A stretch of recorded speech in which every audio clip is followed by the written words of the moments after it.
यह निराशाजनक है कि सुप्रीम कोर्ट को अवैध धार्मिक स्थलों के मामले में राज्यों एवं केंद्र शासित प्रांतों को एक बार फिर फटकार लगानी पड़ी। सुप्रीम कोर्ट लगभग 10 साल से राज्य सरकारों पर यह दबाव बनाए हुए है कि वे अवैध रूप से बने धार्मिक स्थलों को हटाने का काम करें, लेकिन उनकी ओर से इस मामले में मामूली कदम ही उठाए गए हैं। यह तब है जब पिछले 10 वर्षों में सुप्रीम कोर्ट ने राज्य सरकारों को उनकी हीला हवाली के लिए कई बार कड़ी फटकार भी लगाई। ऐसा लगता है कि राज्य सरकारों के पास हर बार कोई ना कोई बहाना तैयार रहता है।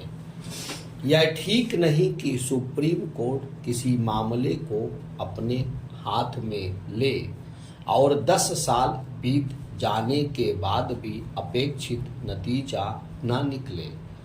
यह आवश्यक है कि सुप्रीम कोर्ट न केवल और अधिक शक्ति का परिचय दे, बल्कि यह भी देखे कि जो काम अब तक हो जाना चाहिए था वह क्यों नहीं हुआ। यदि सुप्रीम कोर्ट राज्यों के ढीले रवैये को देखते हुए निरंतर सक्रियता बनाए रखता तो शायद उसे एक बार फिर डांट फटकार का सहारा नहीं लेना पड़ता। दुर्भाग्य से ऐसे अन्य कई मामले हैं जो सुप्रीम कोर्ट अपने हाथ में लिए हुए है और फिर भी नतीजा धाक के 3 पात वाला है। जो भी हो, अवैध धर्म स्थलों के बारे में सुप्रीम कोर्ट की ओर से यह सही कहा गया कि अवैध तरीके से निर्मित धार्मिक स्थलों को बनाए रखना ईश्वर का अपमान है। पूजा आराधना के नाम पर तो खास तौर पर ऐसा कोई भी काम नहीं होना चाहिए जो धर्म और साथ ही ईश्वर की गरिमा के अनुकूल ना हो। यह सही है कि औसत भारतीय धार्मिक होते हैं और अपनी अपनी तरह से पूजा पाठ भी करते हैं, लेकिन इसका यह मतलब नहीं कि धार्मिक स्थलों का निर्माण अवैध तरीके से होने लगे। आखिर ऐसे स्थलों में ईश्वर की आराधना का क्या औचित्य जो नियम कानूनों की अनदेखी करके बने हों।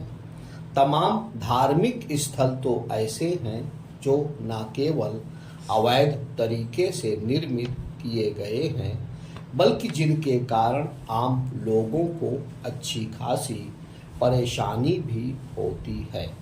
यह किसी से छिपा नहीं कि देश में कई धार्मिक स्थल सड़कों के किनारे इस तरह बने हैं कि वे सुगम यातायात में बाधा पैदा करते हैं।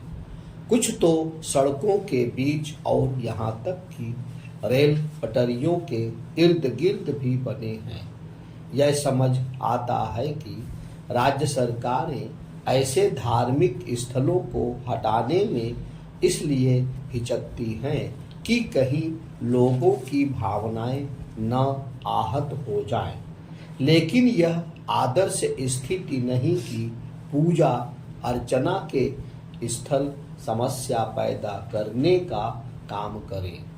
होना तो यह चाहिए कि सभी समुदायों के धर्मगुरु आगे आएं और अपनी ओर से उन धार्मिक स्थलों को हटाने की पहल करें जो नियम कानूनों के विपरीत बने हैं और जिनकी वजह से लोगों को कई तरह की समस्याओं का सामना करना पड़ता है। सड़कों के किनारे अथवा अन्य सार्वजनिक स्थलों में बने तमाम धार्मिक स्थल ऐसे हैं जो सरकारी जमीन पर कब्जे की कहानी कहते हैं। इसी तरह कई धार्मिक स्थल सिर्फ इसलिए अस्तित्व में हैं ताकि उनके आसपास बनी दुकानें चलती रहें। इसी प्रकार अच्छी खासी संख्या में ऐसे धार्मिक स्थल भी हैं जो किसी के आर्थिक हितों की पूर्ति में सहायक हैं। अच्छा होगा कि धार्मिक स्थलों के निर्माण के लिए कोई दिशा निर्देश भी तय हो और साथ ही उन पर अमल भी सुनिश्चित किया जाए।